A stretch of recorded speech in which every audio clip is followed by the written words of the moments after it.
L'histoire que je vais vous raconter parle d'un homme qui vit dans le ghetto de Prague. Et cet homme a une particularité. Il a la particularité d'aimer les gens. Il les aime tellement qu'il a une drôle de lubie. Il veut les rendre heureux. Il veut les rendre heureux à tout prix. Mais il ne sait pas comment. Il réfléchit de longs jours, de longues nuits. Et durant ses réflexions, une histoire lui vient. Une histoire, une belle histoire, une histoire magnifique. Et cette histoire l'emplit tellement de joie qu'il se dit que s'il la partage, eh bien, il rendra les gens heureux. Il se dit que c'est ça la solution. C'est vraiment ça qu'il doit faire, c'est partager ces belles histoires. Parce que les jours et les nuits de réflexion se sont succédés et d'autres histoires lui sont venues, d'autres belles et magiques histoires.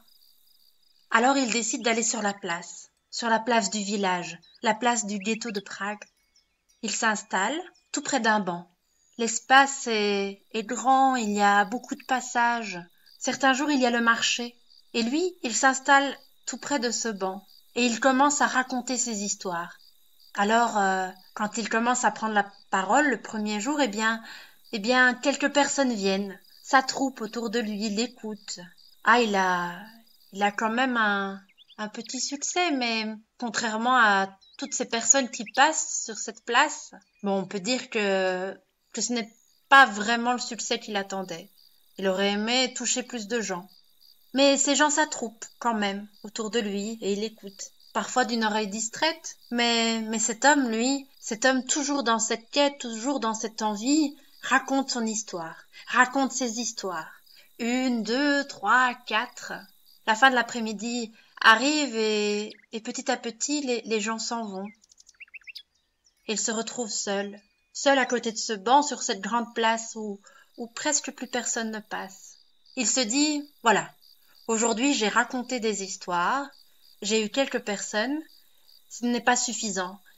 Il faut que je touche plus de personnes, alors je reviens demain. Demain je reviens, j'ai encore plein de belles histoires dans mon sac, dans ma besace. Je vais pouvoir les contenter, je vais pouvoir faire que ces gens soient heureux.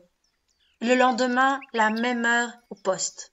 Il s'installe près de ce banc, sur cette grande place où les gens passent. Quelques personnes s'attroupent. Quelques personnes l'écoutent. Ah, moins qu'hier, hein. Mais c'est pas grave, lui, il continue à raconter. Il raconte ses nouvelles histoires, ses belles histoires, ces histoires qu'il a inventées pendant ses rêves, pendant sa nuit. La fin de la journée arrive, la fin de l'après-midi. Et ça fait déjà quelque temps qu'il est tout seul à côté de son banc. Il se dit, voilà, aujourd'hui, je n'ai pas touché à cette personne. C'est pas grave. Demain, je reviens. Et le lendemain, fidèle à lui-même, à la même heure, il est au poste, à côté de ce banc, sur cette grande place où pas mal de gens passent finalement. Et ce jour-là, il n'y a presque personne qui s'arrête. Deux, trois enfants, distraits, qui très vite s'en vont. Et lui, il raconte ses histoires. Il les raconte avec passion, il les raconte avec fougue. Il essaye de toucher les personnes.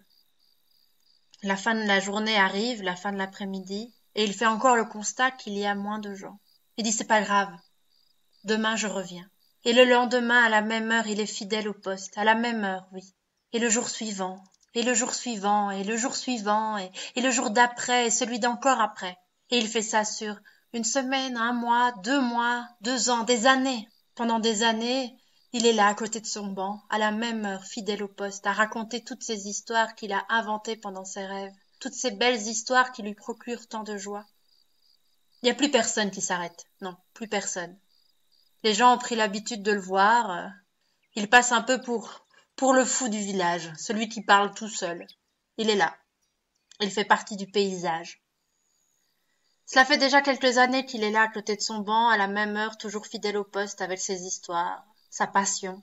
Il raconte pour les pierres, les fleurs, le vent, les nuages, pour les murs et les façades, et même les toits.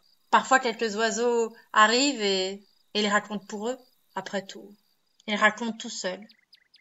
Jusqu'au jour où un enfant vient près de lui et tire sur sa manche. Alors le porteur d'histoire s'arrête Et l'enfant lui dit, mais qu'est-ce que tu fais là? C'est quoi que tu fais là, monsieur? Et l'homme répond, je raconte des histoires. Mais tu racontes des histoires pour qui? Il y a personne là sur la place. Oui, je sais, il y a personne.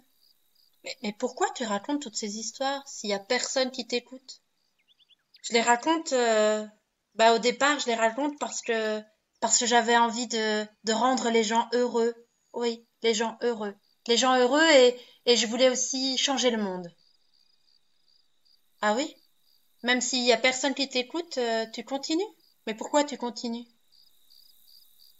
Si je continue et si je continuerai toute ma vie, c'est peut-être parce qu'au départ je voulais changer le monde, mais que maintenant je raconte toutes mes belles histoires parce que j'ai pas envie que le monde me change.